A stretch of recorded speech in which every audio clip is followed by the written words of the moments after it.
সারাদিন না খেয়ে রোজা, শরীর একদম ভেঙে পড়ছে, সারাদিন রোজা থাকবে পুরো এনার্জি, তারাবিহ নামাজও পড়তে পারবে একদম হাসি মুখে। ইফতারে শুধু খেজুর, আমাকেও রাখো পাশে।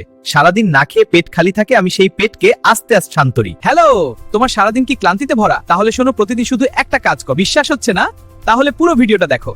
স্টুডেন্টরা শোনো, পরীক্ষার আগে আমাকে খাও। আমার ভিটামিন B6 তোমার ব্রেনকে করে সুপার অ্যাক্টিভ। সারাদিন পানি খেতে পারো না, শরীরে পানি শূন্যতা হয়, আমার পটাশিয়াম শরীরে ভারসাম্য রাখে। রমজানে আমি তোমার সেরা সঙ্গী। জিম করো, ব্যায়ামের আগে আমাকে খাও, ব্যায়ামের পরেও আমাকে খাও, আমি তো তোমার মাস পেকেরে ঘুরি। সারা বছর আমাকে খাও, আমার পটাশিয়াম রক্তনালী পরিষ্কার করে। হার্ট ভালো রাখতে চাও, সারা বছর কলা খাও। সারা বছর আমাকে খেলে তোমার হার্ট হবে পাথরের মতো শক্ত। আমার ক্যালসিয়াম ও বয়স বাড়লেও হার্ট কায় হতে না, বৃদ্ধ বয়সেও হাঁটবে সোজা হয়। সারা বছর আমাকে খেলে তোমার শরীরে তৈরি হবে একটা শক্তিশালী ঢাল। আমার ভিটামিন শরীর রাখেই চিরাতেন। প্রতিদিন সকালে নাস্তায় আমি তোমার পেট পরিষ্কার করি, অফিসে যাওয়ারও কলা খাও, সারাদিন থাকবে একদম চাঙ্গা। রমজান মাস এগেছেন, আমাকে খাও বন্ধু। আমার পটাশিয়াম আর ম্যাগনেসিয়াম সারাদিন রোজা রেখেও দুর্বল লাগবে না একটু। এখন বলো বন্ধু, রমজানে আমাকে খাবে, প্রতিদিন আমাকে খাবে, সারা বছর আমাকে খাবে তো?